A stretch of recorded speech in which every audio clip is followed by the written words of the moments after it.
Ok, amigos, de volta com o nosso programa do Side. Tá bom aí? Tá tranquilo? Tá bem confortável na sua cadeira, na sua poltrona? Eu gosto de assistir televisão na rede, como bom neto de cearense que sou, João Corrêa. Mas tem gente que está aí no sofá, está na cama, tanto faz. Importante que você esteja bem acomodado, já estamos chegando para o final da noite. E temos ainda 2 blocos do nosso programa. E esse entrevistado que vem aqui, que vai estar com a gente agora, sempre que vem aqui, ou em qualquer programa, ele rende, independente do poder de fogo do entrevistador ou não, ele sempre rende boas entrevistas. Porque ele é político, é economista e é professor. Quer dizer, um camarada que tem essas três profissões não pode ser ruim de conversa, não pode ser ruim de papo. Eu vou conversar com o ex-deputado João Corrêa, que acaba de cunhar uma frase que eu acabei não decorando, mas eu achei fantástica, João Corrêa. A história do cavalo de Umbanda. Boa noite. Boa noite, Sérgio. Tudo bem? Você sabe que foi o cavalo de Umbanda que fez você vir aqui ao programa. Ah, é? O cavalo de Umbanda? Cavalo de Umbanda como é que é? Cavalo de Umbanda do PMDB. É, o PMDB no ar tornou-se um cavalo de Umbanda. O cavalo é aquela entidade, é um ser humano que recebe o espírito. A entidade, né, extra real, enfim. Ah, agora que eu vou entender, então, o Entendeu? sentido da palavra cavalo. O cavalo é o equipamento. O aparelho. O aparelho. É o aparelho. E o PMDB tornou-se um aparelho depois que o Flaviano se inviabilizou como candidato majoritário. Por que cavalo, o aparelho de Umbanda, e não de espiritismo, de candomblé? É candomblé, Umbanda, candomblé. Certo. Porque lá no Pará, a Umbanda, o candomblé, ele pega uma carga indígena muito grande. É verdade. Muito, muito, muito grande. Quer dizer, que é diferente lá do Maranhão, por exemplo, ou mesmo de Salvador, que é uma coisa muito mais negra. Então são as entidades... Agora, João, dizem que política e religião não se misturam. Aí você fez uma mistureba bonita e acabou saindo uma frase que eu achei muito legal. O PMDB é o novo cavalo de Umbanda da oposição. Não, o problema é o seguinte, é porque o PMDB é o único partido de oposição autêntico que nós temos aqui, né? E apesar disso, nunca lança candidato. Nunca lança, não. O último foi o Flaviano, né? Nunca lança de lá para cá, nunca mais lançou. Aí o Flaviano foi eleito em... Vamos fazer uma conta rápida. 2000. 12 anos. 12 anos. Foi em 2002. 2002 ele saiu para a disputa de governo. De governo. Foi quando o PMDB teve candidato a última vez. Foi. Então o que acontece? Ele perdeu para o Jorge Viana. Ele foi eleito em 2000. Prefeito, no MDA, aquela coisa extremamente importante que o Nabo Júnior era o fiador, o Flaviano estava fora, então havia muita credibilidade e nós demos... Foi a primeira vez que a oposição ganhou. A primeira e única vez. Derrotou o Angelim. Que a oposição ganhou da Frente Popular. Então foi um trabalho muito bem feito e tal. Aí o Flaviano foi eleito, claro que ele tem méritos enormes, ele tinha uma memória eleitoral passada e tal. Até que se prove o contrário, é um excelente administrador. Ah, sim. É o que é estampado. Alguns, inclusive, olha só um comentário que não tem nada a ver, mas só para a gente temperar nossa conversa, João. Alguns, inclusive, comparam o atual prefeito, em termos de estilo administrativo, com o Flaviano quando prefeito no primeiro mandato. Uhum. Jovem, engenheiro, né? Tocador de obras e tal. Perfeito. Ele é um administrador reconhecido, né? Eficiente. Nesse sentido, ele é realmente muito capaz. Politicamente, eu tenho algumas dúvidas. E o senhor nunca deixou, tá certo? Nunca escondeu isso. Politicamente eu tenho alguma análise e avaliação. A começar dali, quer dizer, ele foi eleito em 2000, esses marqueteiros, que são realmente 2 cobras criadas danadas. Eu aproveitar do Davi e do Gilberto? Do Davi e do Gilberto. Foram marqueteiros do Flaviano nessa época. Não, ele foi marqueteiro do Collor, depois do Orley. Não, mas aqui em Rio Branco... Aqui ele foi marqueteiro do Orley. Escute só. Aí depois eles foram marqueteiros do Flaviano. Na eleição de 2000. Na eleição de 2000, aquela história da pomba, quer dizer, do MDA, Movimento Democrático Acreano, alusão ao MDB. A pomba da paz. A pomba da paz. Pelo amor de Deus. Alusão ao MDB, Movimento Democrático Brasileiro, que redemocratizou. Quem criou essa frase, na verdade, foi o então deputado César Messias, que estava na oposição à época. Que hoje é o vice-governador. Aí o que acontece? O Gilberto e o Davi são pessoas muito espertas, aliás, muito bons de trato, mas aí é o seguinte, eles fizeram uma coisa realmente bárbara. Eles fizeram o maior patrocínio infiel da história desse Estado. Quer dizer, eles findaram convencendo o Flaviano a sair candidato, a embarcar naquela aventura, Isso já em 2002. 2002, para 2002. A Flaviano tinha que renunciar à prefeitura. Deixou a prefeitura com Isnar Leite. Vai para uma aventura e no meio do caminho o Edivaldo Magalhães, muito esperto, esse sim, raposa felpuda, coopta o Davi e o Gilberto para a Frente Popular. Então o cara sabia todas as informações do Flaviano e tal, e foi então tornar-se adversário. Quer dizer, isso em direito. Agora, João, só para não isso em ser direito se injusto, chama patrocínio infiel. só para não ser injusto, foi realmente o Davi e o Gilberto que convenceram o Flaviano a ser candidato? Não foi a turma do MDA, não? Foi não. Foi o Davi Narciso e companhia Não, limitada? todos, a voz discordante que eu conheço era minha. Vai esperar. Calma aí, isso não vai dar certo, enfim. Quer dizer, foi uma pichotada. Aí entregou a prefeitura para o Isnar Leite e foi aquilo que todo mundo viu. E foi uma pichotada, isso foi uma infantilidade sem tamanho, né? Quer dizer, a partir desse momento, então, o Flaviano passou a ter uma rejeição muito grande. E se inviabilizou como candidato majoritário a prefeito da capital, ao Senado ou ao governo. E a partir daí, então, o PMDB passou a ser um cavalo, ou seja, o aparelho que recebe outras entidades. No caso, outras candidaturas. De outras entidades externas. Começou com o Márcio Bittar, né? Em 2004, o PMDB, então, abdicou da candidatura própria para apoiar o esquema da candidatura do Márcio Bittar. Nesse momento, ele cedeu à doutora Maria Alice, um quadro bom do partido, como vice. Como vice.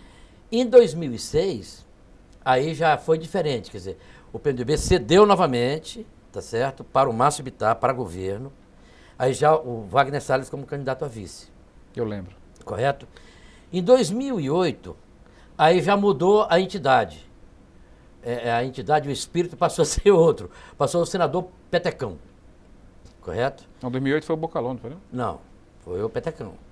Quer dizer, nós estávamos tentando construir a candidatura do Edilson Cadacho. Que é sim, de última hora tiraram para apoiar o Petecão. Aí houve um encantamento. Ficou encantado com o Petecão, o senador Petecão, então convenceram o Edilson Cadacho a sair candidato a vice na chapa do Petecão. Em 2010, foi a perspectiva do Edmundo Pinto, do Rodrigo Pinto. Todo mundo se perfilou e tal, em torno da candidatura do Rodrigo Pinto. Foi feita aquela caravana da oposição, que eu não gostava do nome, onde a gente começava a fazer alguma coisa que eu acho fundamental, que é a construção da unidade da oposição na diversidade, né? Bom, aí, ao fim e ao cabo, para salvar a candidatura do Flaviano, do Thiago Romão, enfim, do pessoal todo, foi sacrificada a candidatura do Rodrigo Pinto, e mais do que isso, sem sequer apontar o vice. Quando foi em 2012, aí eu me coloquei como candidato a prefeito e tal, para dentro do PMDB. Mas aí a entidade que o PMDB abrigava como cavalo já estava bastante poderosa, que era novamente o senador Petecão.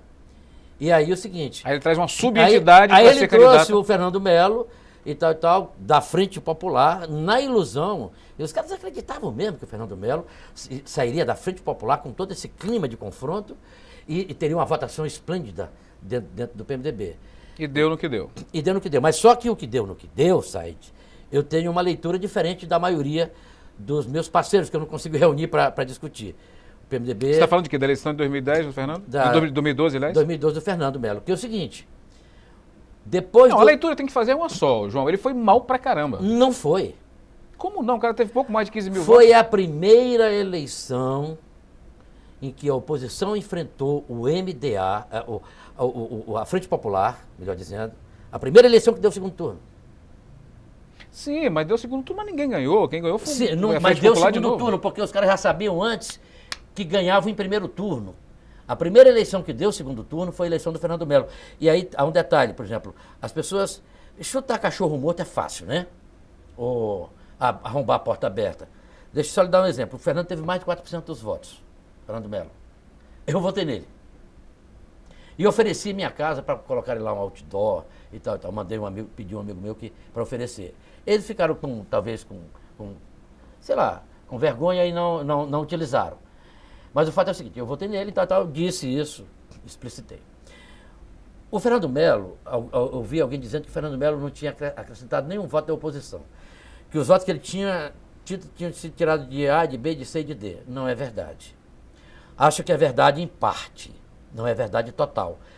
Ele teve muitos votos do PMDB, tradicional, Sim.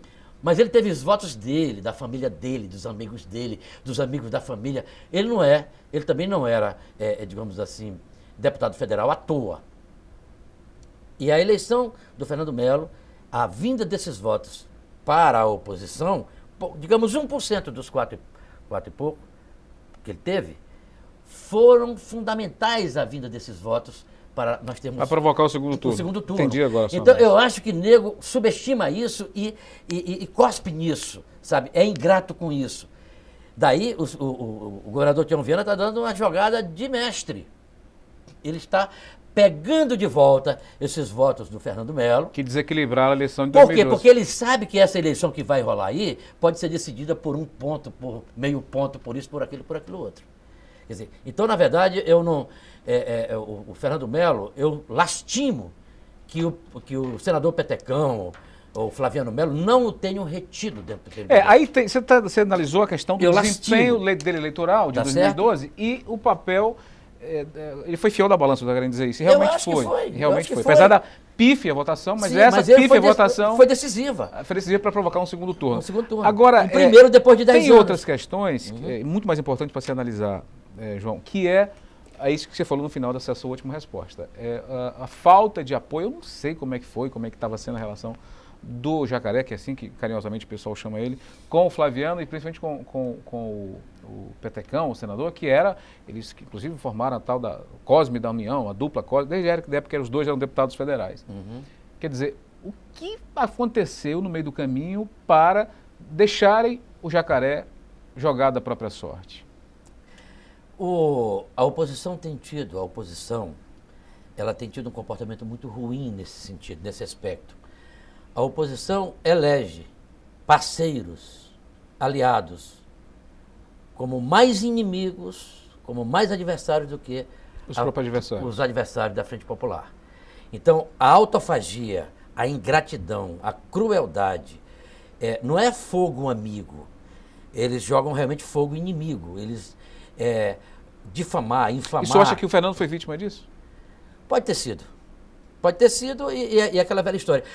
Sabe, em toda migração, seja de lugar, tem um fator de atração e um fator de expulsão. Você não sai da sua cidade se você está prosperando maravilhosamente, se você está conseguindo tudo que você deseja, você não sai da sua cidade para procurar outro lugar. Você sai por quê? Porque aqui as coisas não estão boas, etc. Então, ir lá.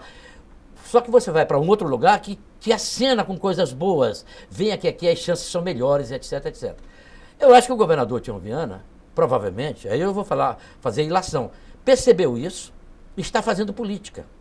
E fez política. Ora, este quadro que estava do lado de lá e que levou X votos, com as informações que ele tem, ele pode voltar a ser fundamental para cá, se ele trouxer pelo menos os votos dele que ele levou para a oposição.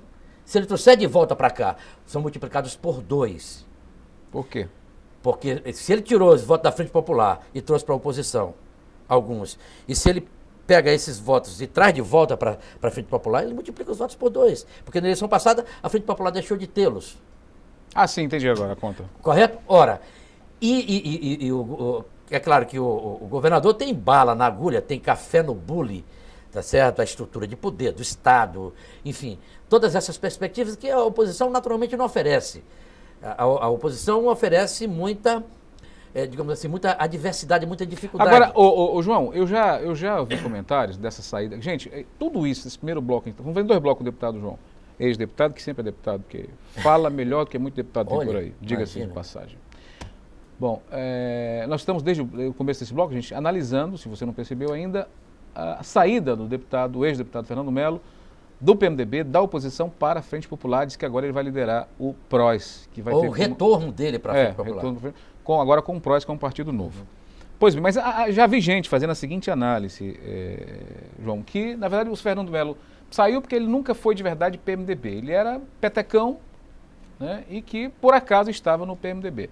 Se ele fosse PMDB de verdade, ele teria resistido ao convite da Frente Popular. Como é que você analisa esse viés? Olha, eu acho o seguinte, se a gente for pegar isso ao pé da letra, nenhum dos candidatos hoje tem linhagem de DNA de oposição. Petecão não tem. Petecão foi durante 8 anos Presidente da Assembleia. Da Assembleia de forma ilegal, junto com o Jorge Viana, o ex-governador Jorge Viana, porque você não pode se reeleger. O Acre tem um cabedal, isso é uma bobagem sem tamanho. A irresponsabilidade, digamos assim, institucional dessa reeleição. Vários desses atos podem ser nulos. Petecão foi durante 8 anos o valete do Jorge Viana. O Márcio Bittar já esteve lá, em tudo quanto é campo, veio para cá e tal. Foi convidado do fim do. Acabou por não aceitar. Bocalon já foi secretário de Agricultura. Foi secretário de Agricultura. Henrique Afonso, enfim. Gladson Cameli, no atual mandato. Tu tá me entendendo? Então esse argumento é muito frágil do meu ponto de vista. Por quê? Porque todos os atuais valetes da oposição vieram de lá. Então. É verdade. Por que que. Né? Porque isso facilita o trabalho da Frente Popular, o trabalho de combate? Ah, mas demais. Porque ora, se você semeia essa ideia de querer ter candidatura única, isso é plantio jogado da Frente Popular.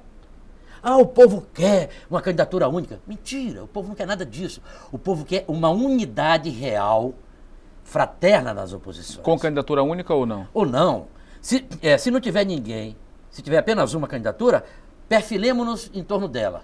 Agora, se tiver 1, 2, 3, que vocês se sentem, se juntem e participem do mesmo exército, e participem da mesma busca, que vocês não se matem, não façam autofagia, tá? Não se liquidem, não joguem bola, não atraiçoem, não matem os parceiros. Por quê? Porque o adversário de vocês é a Frente Popular. É o governo que está bem aboletado no poder, o exército está todo descansado, armamento de tudo quanto é tipo, etc. Então, quando você propõe essa história de candidatura única, isso aí é o chavismo, é a visão do governo, é a visão do Estado. O Estado, a Frente Popular quer um candidato único.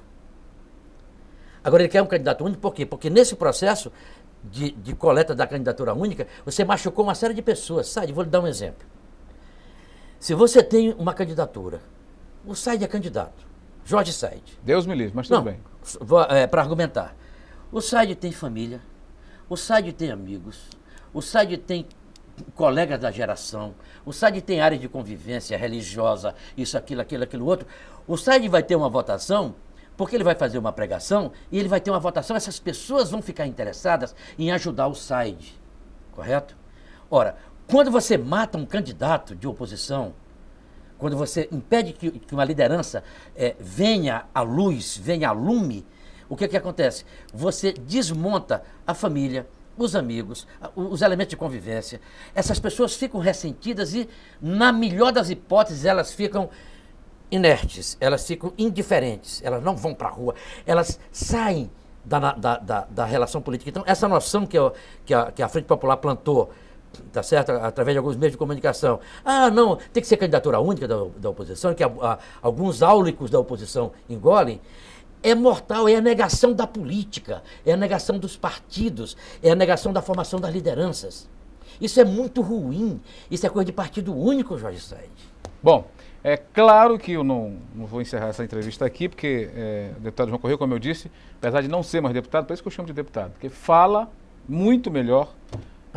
Não estou falando se ele fala certo ou errado, se o que ele está falando é correto ou errado, mas fala muito melhor, tem um poder de oratória muito bom.